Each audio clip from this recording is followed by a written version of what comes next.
Hi boys and girls, it's Mrs. Meek. We are ready for our at-home activities lesson 23. And this week, since it's about St. Patrick's Day is getting near, we're going to have some St. Patrick's Day things. The first activity that we're going to do is we're learning how to do some mental math where we're counting on from a given number. So what I'm going to ask you to do is keep the number 1 in your head, and then I'm going to get a pile of colorful shamrocks that I have. So if I have 1 plus 2, you're going to count up 1, 2, 3. So 1 plus 2 equals 3. And that's using some of that mental math to count up. So that is number 1.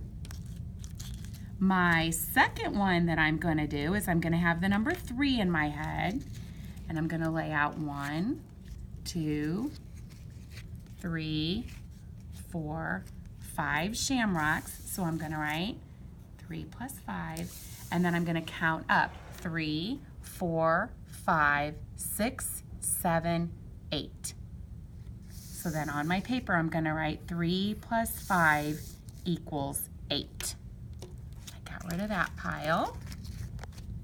Then my next one that I'm going to do is 2, and I'm going to lay out 3 shamrocks. So I'm going to count up 2 plus 3, and I'm going to count up 2, 3, 4, 5.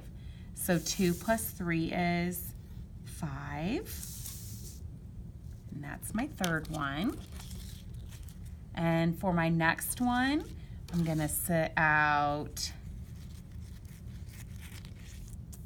3. And I have 5 plus 3. So I'm going to count up from 5. 5, 6, 7, 8. Okay, that was my next one. I'm going to put these over here. And then I've got 1, 2. So I'm going to write 2. I had 4 first, so count up from 4. 4, 5, 6. So I'm going to write down 6.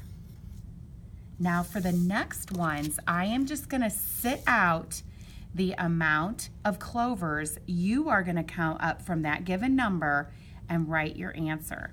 So the next one that I'm going to sit out, I'm sitting out 1, 2, 3, 4, 5. So I'm going to write a 5. And then you are going to count up from 7. So 7.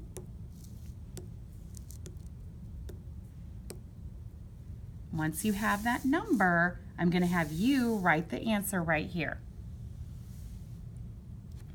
Okay, then my next one, I have 9 plus,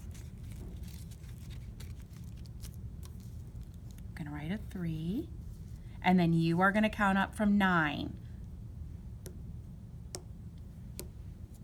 And you're going to write that answer.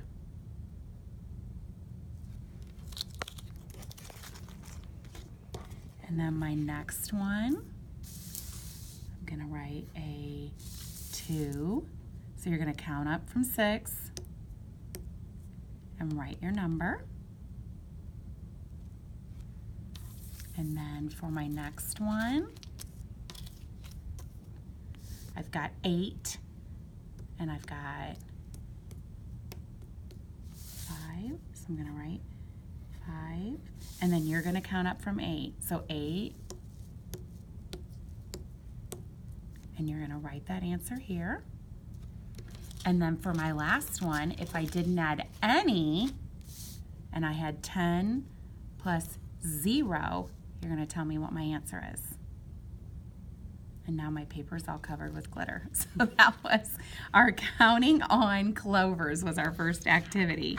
The next activity that we're going to do is we're going to be using our writing checklist. Just to remember, you're going to remember how to spell your word wall words correctly. You're going to space when writing in between your words. I want you to make sure you write with a pencil. You're going to sound out words like a stretchy snake that you don't know. Uppercase the beginning, lowercase the rest.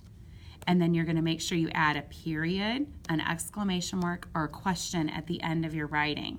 And you can refer back to this if you need to. you're going to listen to a story today. It's so cute. It is about Clever Tom and the Little Leprechaun. And this guy thinks he's going to get a big pot of gold, but he kind of gets tricked by this clever leprechaun. So using your Chromebook, I'm going to have you scan the QR code. And remember, if it doesn't work the first time, go back out of it, go back in, try it again, and it's usually going to work. You're going to listen to that funny story, Clever Tom and the Leprechaun, and then you're going to write what happened at the end of the story. So I want you to try to use some real detail and write with your nice handwriting what happened at the end of the story.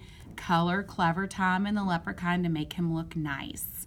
And that's going to help show me that you really follow directions and have good comprehension about what happened in the story. Then for our next activity, we are going to do a word wall word challenge, and I'm going to have you watch this little video I made for you. Hi, boys and girls, it's Denise Mouse here. I'm going to help you try to remember the practice and talk you into saying your word words to 4 different people. See if you can do it. Okay, on your paper, I've got all of the word wall words, and I have 4 different little stickers here. Each time that you read those word wall words to a person, I'm going to have you put an X on it and see if this will help you practice your word wall words. So hopefully you'll do it. See you next time, boys and girls.